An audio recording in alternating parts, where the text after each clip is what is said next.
पन्नगे च सुरेन्द्रे च कौशिके पाद संस्पृशि निर्विशेष मनस्काय श्री वीरस्वामिने नमः। आर्हत वाङ्मय में कहा गया है, विविह गुण तवो रएय नित्यम भवई निराशई निज रथिये तब साधुणई पुराण पावगम जुत्तो सया तब समास। दो कार्य होते हैं, एक निरोध यानी रोकना और दूसरा कार्य होता है निकालना। शोधन के लिए निरोध भी अपेक्षित है, तो विजातीय तत्वों को बाहर निकालना भी जरूरी होता है। सफाई करनी है तो नए सिरे से गंदगी आए नहीं, और जो पहले से मैल है उसको निकाल दिया जाए। जैन साधना पद्धति में दो शब्द हैं, संबर निर्जरा। नव तत्वों में ये दो शब्द आए हैं, दो तत्व आए हैं, संबर निर्जरा।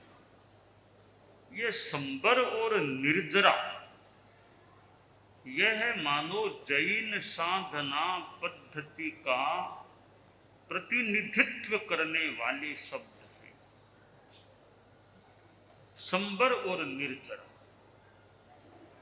संबर का काम है कि नए सिरे से पाप कर्म का बंध न हो, और आगे जाकर बिल्कुल भी किसी भी पाप पुण्य कोई भी बंध न हो।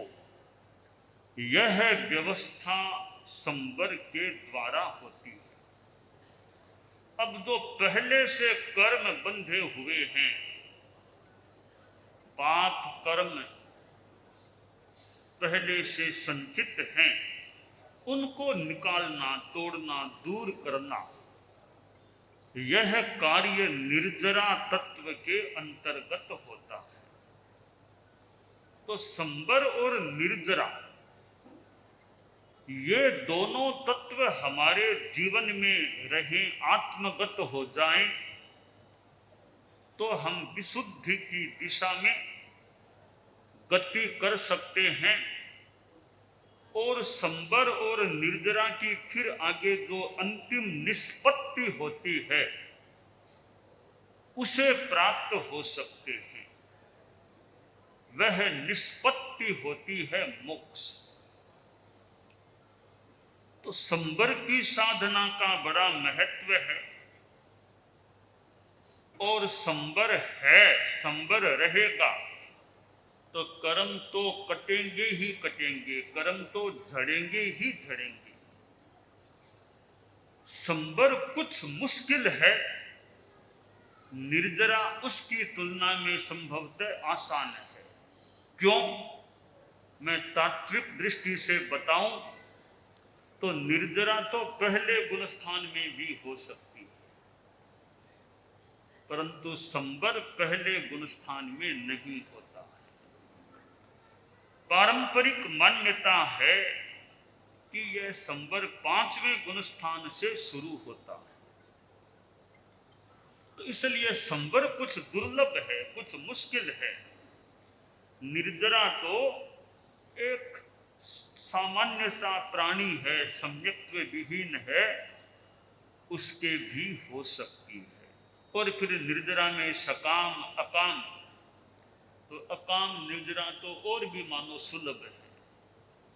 एकेंद्रिय जैसे जीव हैं, उनके भी कर्म झड़ते हैं। तो यह संबर की साधना बहुत बड़ी साधना है। और संपूर्णतया संबर, सर्वांग रूपेण संबर 14वें गुणस्थान में होता है। वहां सारा संबर है। सम्यक्त्व संबर भी है, विरति संबर भी है, अप्रमाद संबर भी है, एकसाई संबर भी है और अयोग संबर भी है। पांचों संबर किसी गुणस्थान में होते हैं। वह एकमात्र 14वां गुणस्थान है, अयोगी केवली गुणस्थान है, अंतिम गुणस्थान है।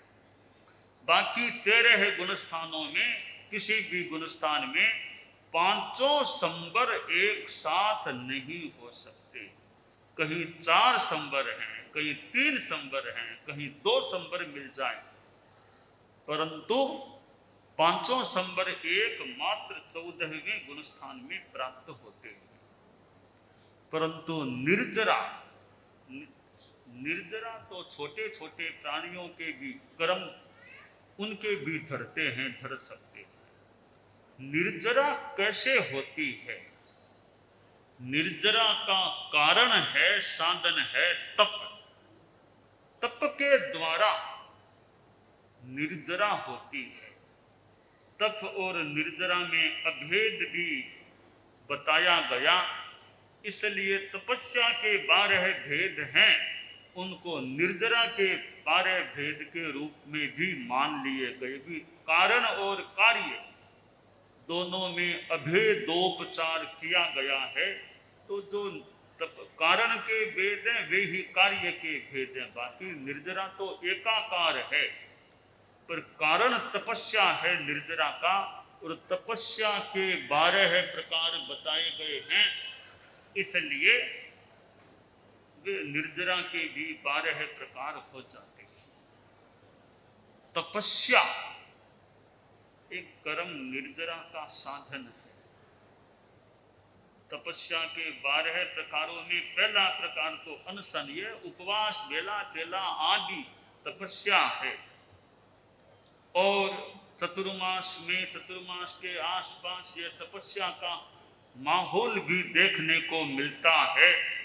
कई बार चतुर्मास में कितने मास खमन को ज्यादा तपस्या, अठाइयाँ क्या और क्या कितनी तपस्याएं श्रावक श्राविकाओं में भी होती है, और कई चारित्रात्माएं भी तपस्या का प्रयोग कर लेते हैं। तपस्या समणी वृंद भी तपस्या करते हैं। तो इन दिनों में भी कुछ कोई कोई तपस्या 28 वो 9 जो तपस्या की बात सामने आई है, तो तपस्या है वो उपवास आदि के रूप में होती है। कई वर्षीय तप करते हैं, और वर्षीय तप तो जो पिछली बार जब सूरत में अक्षय तृतीया कार्यक्रम हुआ था, तो कितने हजार से भी संभवतः ज्यादा वर्षीय तप के पालने हुए थे। और संभवतः हमारे इतिहास में तो गुरुकुलवास में इतने वर्षीय तप के पालने पहली बार,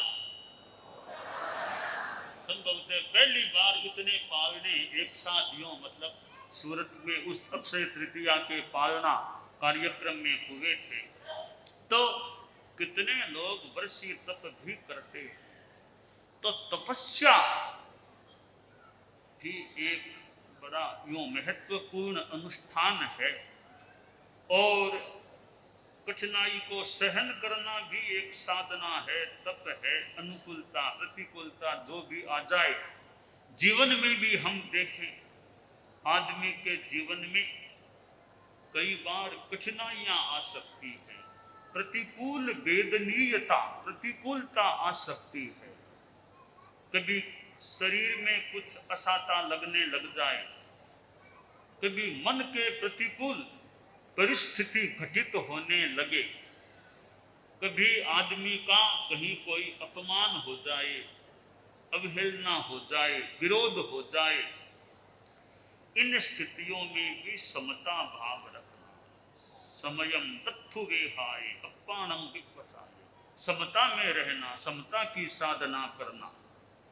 क्योंकि हमारे कर्म कितने किए हुए हैं, हमारे कर्म हमें भोगने होंगे या काटने होंगे।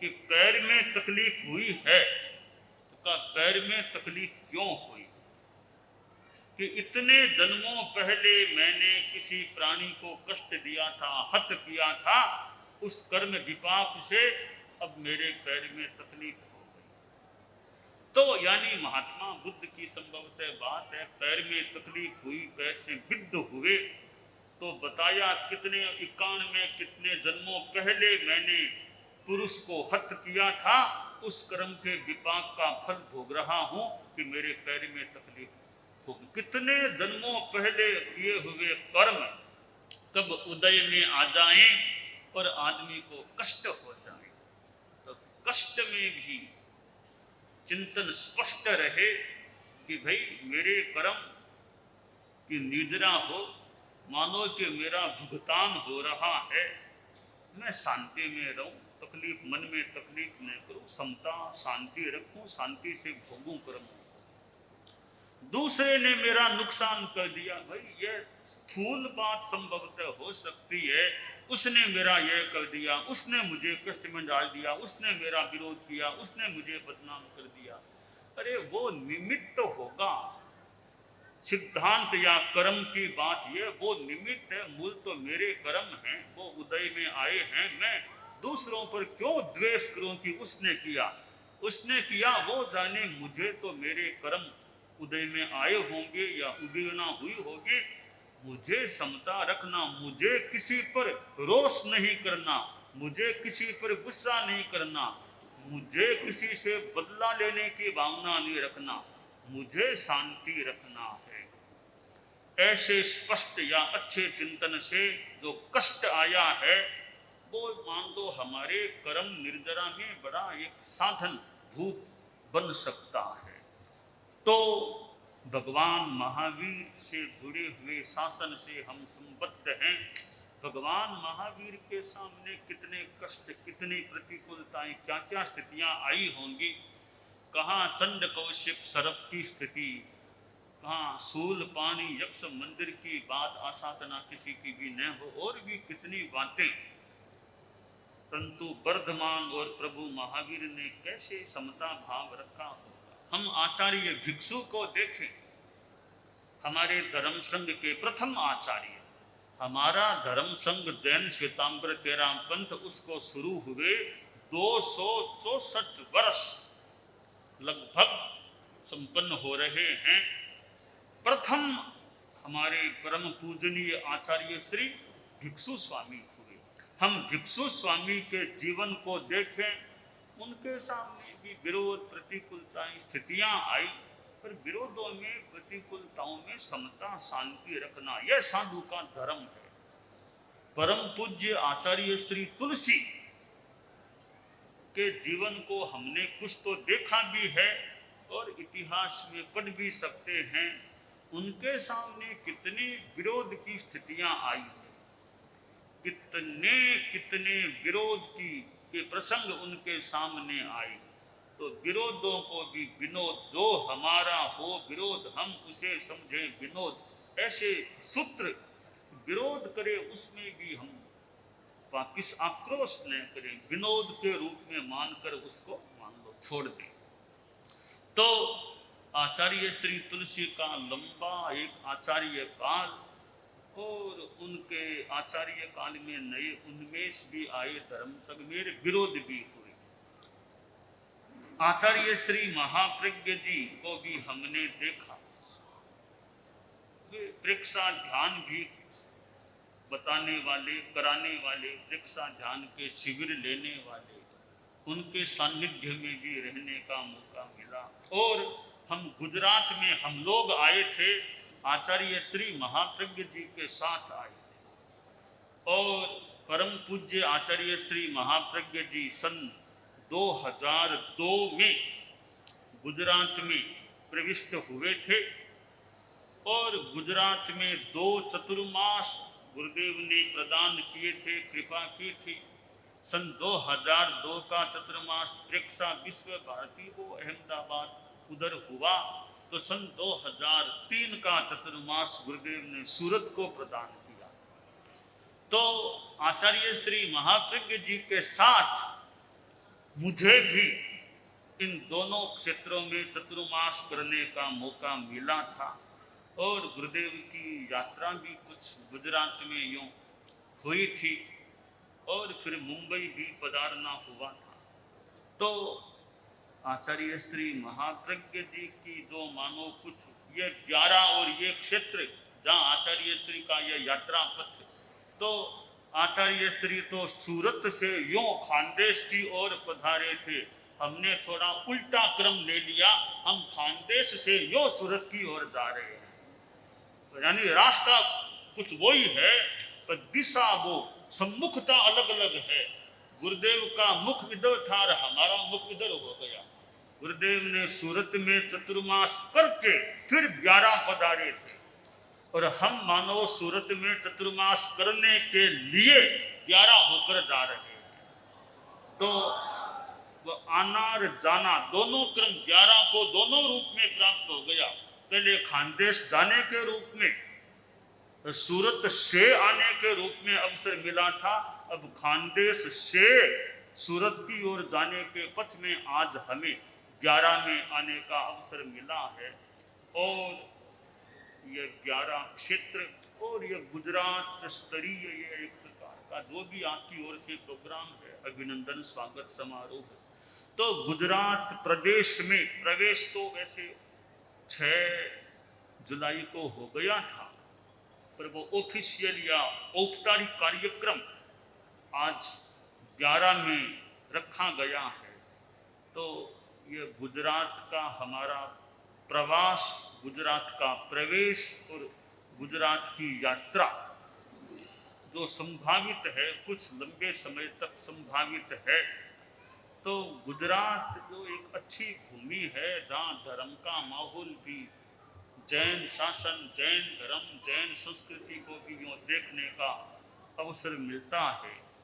तो उस गुजरात में जहाँ गुरुदेव तुलसी ने भी चतुर्मास किया था, थोड़ा संयोग यूँ बन गया, गुरुदेव तुलसी ने अपने जीवन का पहला चतुर्मास जो गुजरात में संभवतः किया था, वो विक्रम संवत 2024 में किया था।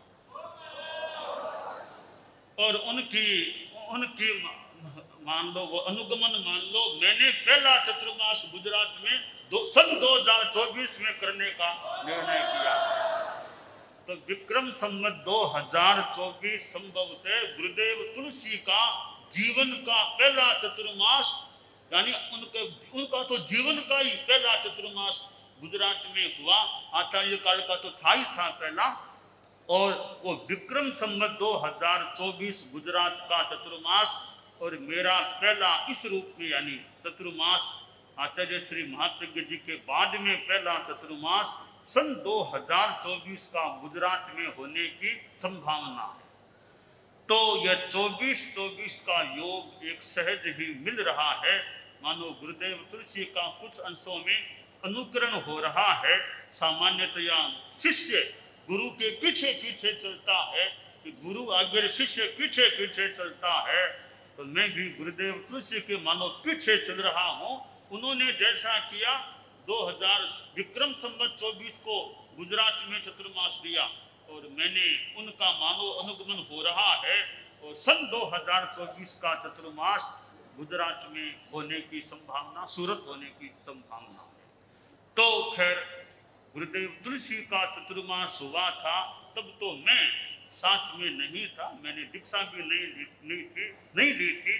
तो गुरुदेव महाप्रज्ञ जी के चतुर्मास गुजरात में हुए, तब मुझे भी उनके पास उनके चरणोपपात में रहने का मौका मिला और एक मुख्य शिष्य के रूप में साथ में पास में रहने का मौका मिला था।